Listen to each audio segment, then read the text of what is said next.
രാഹുൽ ഗാന്ധി വയനാട്ടിൽ നാമനിർദ്ദേശ പത്രിക സമർപ്പിക്കാൻ എത്തുന്നതിന്റെ ഭാഗമായി കൽപ്പറ്റ നഗരത്തിൽ കനത്ത സുരക്ഷ ഏർപ്പെടുത്തി. ഇന്നലെ രാത്രി മുതൽ തന്നെ നഗരത്തിൽ ഗതാഗത നിയന്ത്രണം തുടങ്ങിയിരുന്നു. നഗരപാതയുടെ ഇരുവശത്തുമായി ഇന്നലെ ഉച്ചയോടെ തന്നെ ബാരിക്കേഡുകൾ ഉയർന്നിരുന്നു.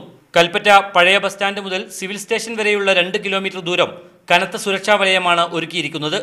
രാഹുൽ ഗാന്ധി ഹെലികോപ്റ്റർ ഇറങ്ങുന്ന SKMJ സ്കൂൾ ഗ്രൗണ്ട് പൂർണ്ണമായും പോലീസ് നിയന്ത്രണത്തിലായി കഴിഞ്ഞു.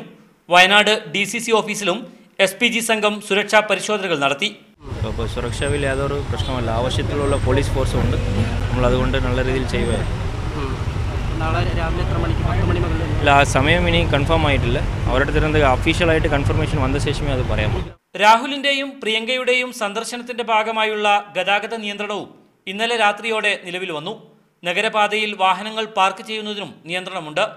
ഗതാഗതം ബൈപ്പാസ് വഴി തിരിച്ചുവിട്ടാണ് ജില്ലാ പോലീസ് മേധാവി സുരക്ഷാ ക്രമീകരണങ്ങൾ വരുത്തിയത്. രാഹുൽ ഗാന്ധി എത്തുന്നത് കൽപ്പറ്റ നഗരത്തിലാണെങ്കിലും സുരക്ഷാ ക്രമീകരണം ജില്ലയിലുടനീളമുണ്ട്. മണ്ഡലത്തിന്റെ ഭാഗമായ അയൽ ജില്ലകളിലെ മലയോര മേഖലകളിലും സുരക്ഷാ ക്രമീകരണങ്ങൾ ഏർപ്പെടുത്തിയിട്ടുമുണ്ട്. അനിലം ബഷീറിനൊപ്പം മുജീബ് റഹ്മാൻ, മീഡിയ 1, വയനാട്.